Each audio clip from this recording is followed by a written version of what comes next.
नमस्कार, are Nayak Hindi education में आप सभी का स्वागत है। आज हमारे अध्ययन का विषय है मुंशी प्रेमचंद्र का बहुत ही प्रसिद्ध उपन्यास गोदान।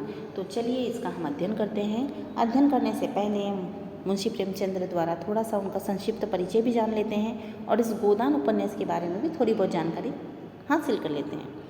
तो गोदान मुंशी प्रेमचंद्र द्वारा रचित हिंदी साहित्य का सबसे महान और अमर उपन्यास है, जिसे भारतीय ग्रामीण जीवन का एक महाकाव्य भी कहा जाता है। जो 1936 में प्रकाशित ये उपन्यास प्रेमचंद्र का अंतिम और पूर्ण और सर्वश्रेष्ठ साहित्यिक कृति है। ये उपन्यास तत्कालीन भारतीय समाज, विशेषकर ब्रिटिश राज्य में किसानों के दर्द, जमींदार और साहूकारों द्वारा होने वाला क्रूर शोषण, कर्ज का दुष्चक्र और जातिवाद की जटिलता का अत्यंत सजीव चित्रण करता है। कहने का मतलब ये जो गोदान उपन्यास है, ये प्रेमचंद्र का ऐसा उपन्यास, ऐसा अमर उपन्यास है जो 1936 में प्रकाशित हुआ है और ये इनके जीवन का अंतिम उपन्यास माना जाता है और सर्वश्रेष्ठ उपन्यास माना जाता है, क्योंकि ये जो उपन्यास है, इस उपन्यास में किसानों के दर्द और जमींदार और साहूकार द्वारा होने वाला क्रूर शोषण और जो कर्ज का दुष्चक्र चलता है और जातिवाद की जटिलता को बहुत ही अच्छे तरीके से यहाँ पे बताया गया है। तो चलिए इसको जानते हैं। देखिए, इसका प्रकाशन 1936 में हुआ था। इसकी जो पृष्ठभूमि है, ये जो उपन्यास लिखा गया है, वो किसानों और मजदूरों पर किए जाने वाले अत्याचार और उस तरह के शासन प्रशासन की व्यवस्था को बताता है। और ये जो उपन्यास लिखा गया था, उस समय अंग्रेज़ों का दौर भी था और अंग्रेज़ों द्वारा लगाई गई जो नीति, कर नीति वगैरह है, उसको भी वो प्रस्तुत करता है। ये उसकी एक झलक हमें दिखाता है। ठीक है, तो देखो अब क्या है कि ये जो उपन्यास है वो किसकी पृष्ठभूमि पे लिखा गया, मतलब कौन से क्षेत्र से संबंधित है। तो ये उत्तर प्रदेश के अवध क्षेत्र के दो काल्पनिक गांव हैं, जिसमें बेल्लारी जो होरी मतलब किसान का गांव है और सेमरी ये राय साहब का गांव है।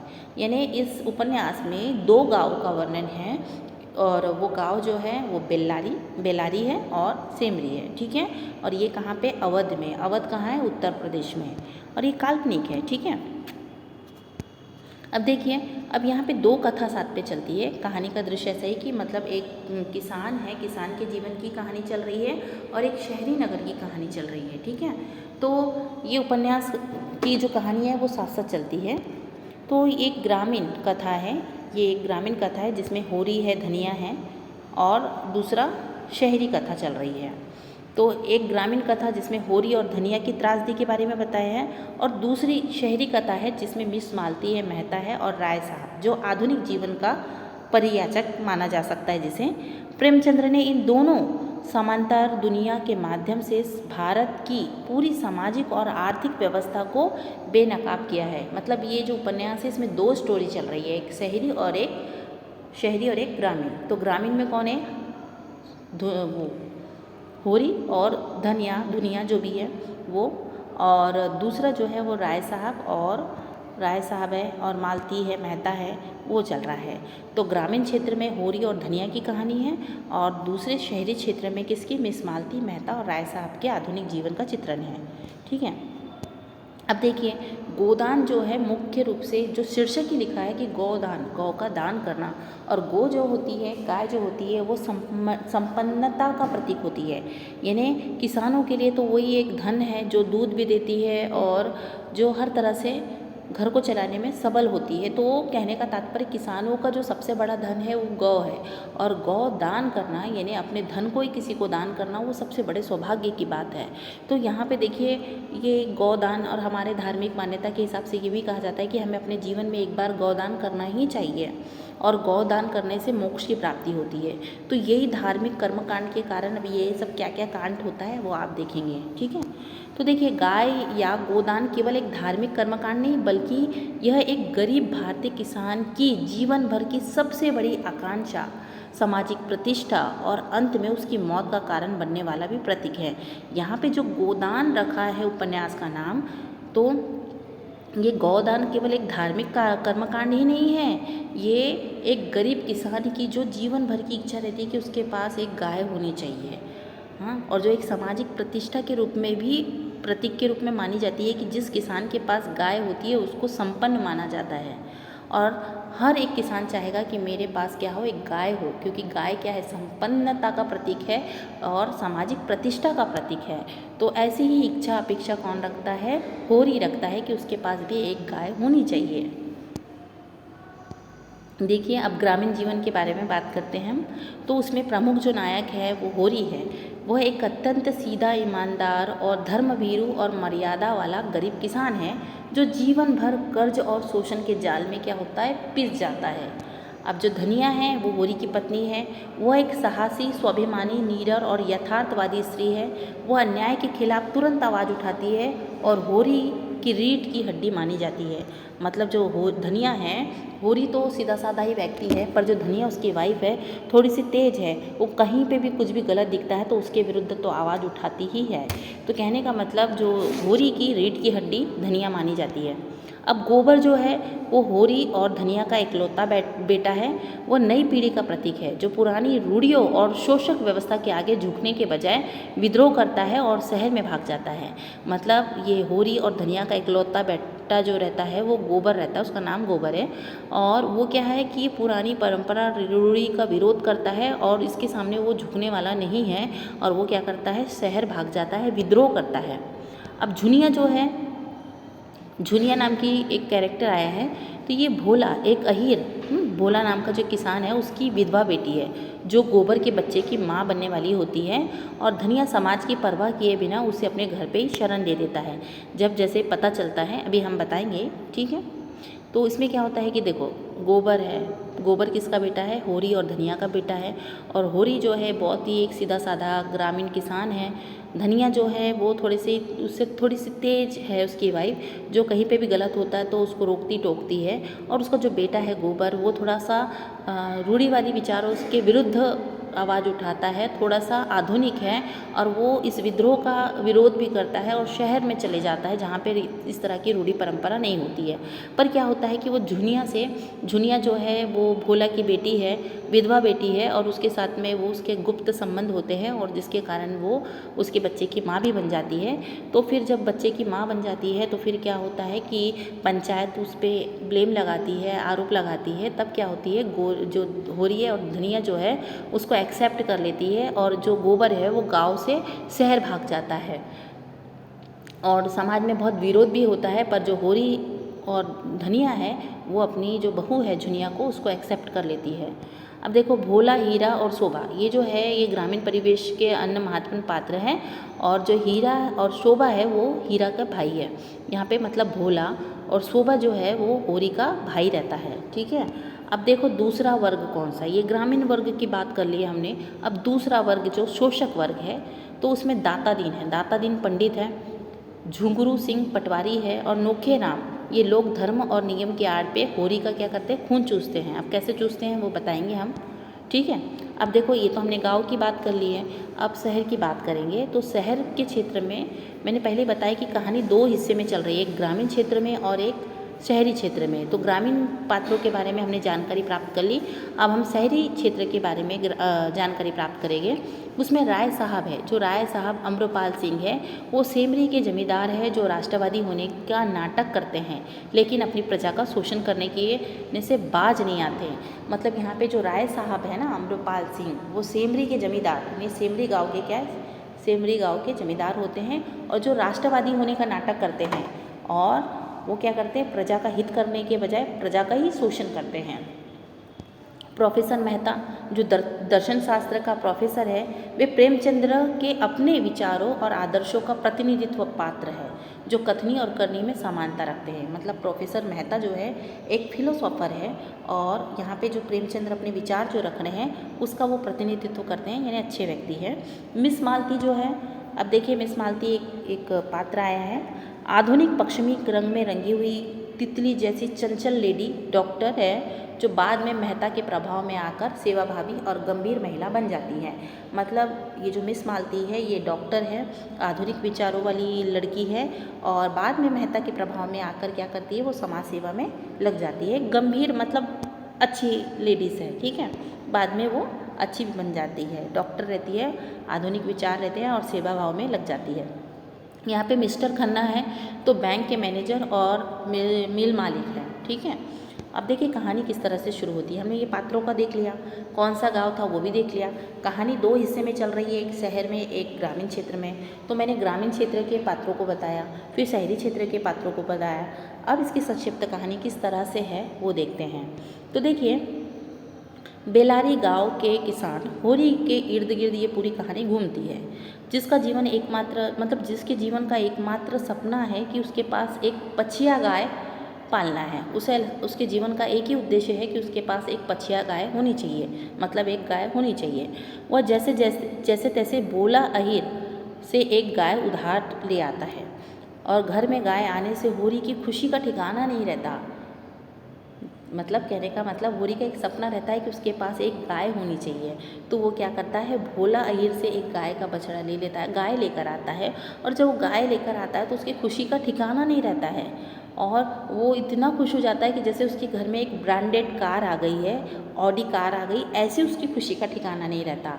और फिर बाद में जब उसके घर पे गाय आती है तो उसका ही सगा भाई जो रहता है ना, हीरा, ईर्ष्या के वर्ष पे आकर उस गाय को जहर खिला देता है।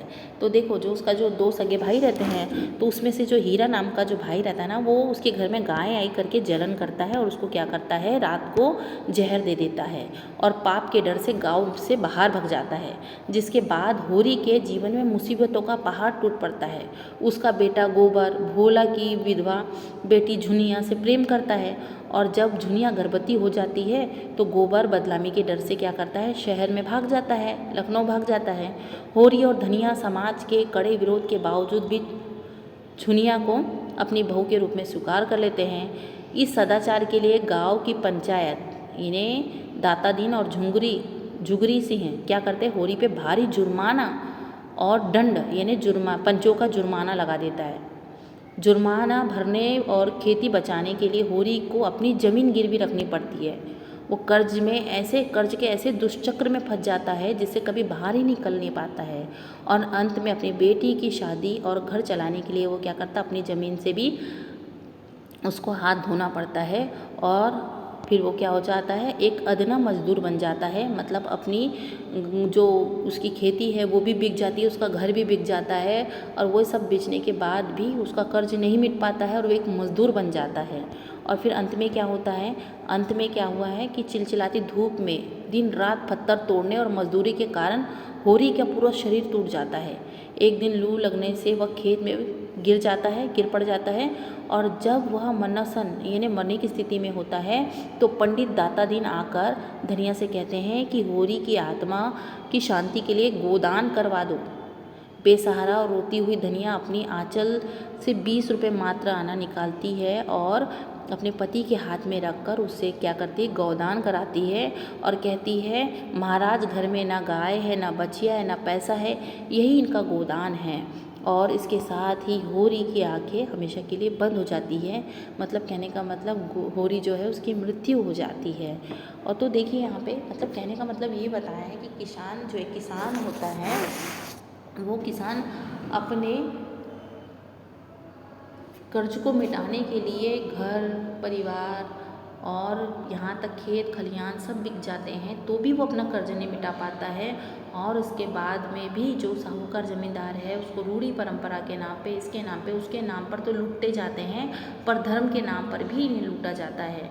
घर में खाने के लिए कुछ नहीं रहता है और धनिया जो रहती है वो अपने पति द्वारा बचाए गए कुछ पैसे जमा करके अपने मुसीबत के समय में काम आने वाले पैसे को भी दान के रूप में दे देती है। अपने पति को गोदान करवा के पंडित है उसको दे देती है, क्योंकि जीवन का जो उसका अंतिम लक्ष्य रहता है, उद्देश्य रहता है, इच्छा रहती है, एक गाय खरीदने की इच्छा रहती है। और वो गाय जब लेकर आता है तो उसका भाई उसे जहर दे के मार देता है। और इसके साथ में ही पंडित लोग जो रहते हैं वो भी तरह तरह के उन पर किसी न किसी तरह का ये पाप का इसका उसका लगा के उससे लेते हैं। और जहाँ तक पंच लोग हैं, पंच लोग भी उसको लूटने का काम करते हैं। और झुनिया जो है, झुनिया पे जो आरोप लगता है, आरोप मतलब पंचों द्वारा जो उनको दंड दिया जाता है, तो उन सब की भी भरपाई करते करते जो होरी और धनिया हैं वो कर्ज में इतना डूब जाते हैं कि परिवार को चलाना मुश्किल हो जाता है। यहाँ तक 2 लड़कियां हैं, उनका विवाह करना भी मुश्किल हो जाता है। और इन्हीं सब परेशानी कठिनाई के कारण और धूप में चिलचिलाती धूप में काम करने के कारण क्या हो जाता है, होरी की मृत्यु हो जाती है। और मृत्यु जब उनके प्राण निकलने वाले रहते हैं तब उसकी पत्नी उसके हाथों से गोदान करवाती है। तो देखिए इसमें वैचारिक बिंदु क्या है, क्या विचार करने वाले क्या तथ्य है इसमें।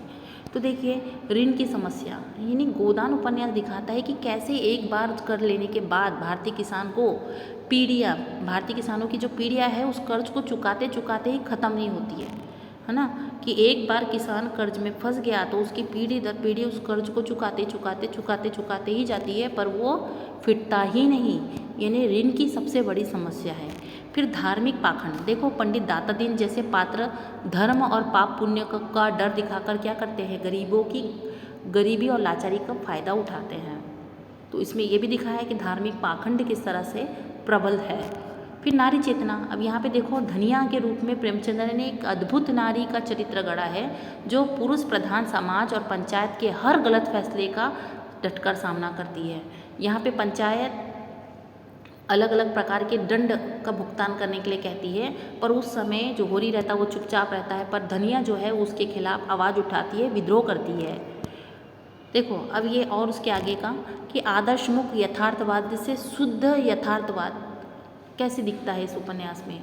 तो प्रेमचंद्र अपनी शुरुआती कहानियों के अंत में सब कुछ ठीक कर देते हैं, लेकिन गोदान में उन्होंने जीवन के कड़वे और नग्न सत्य को बिना किसी बनावट के दिखाया है, जहाँ अंत में होरी की हार होती है।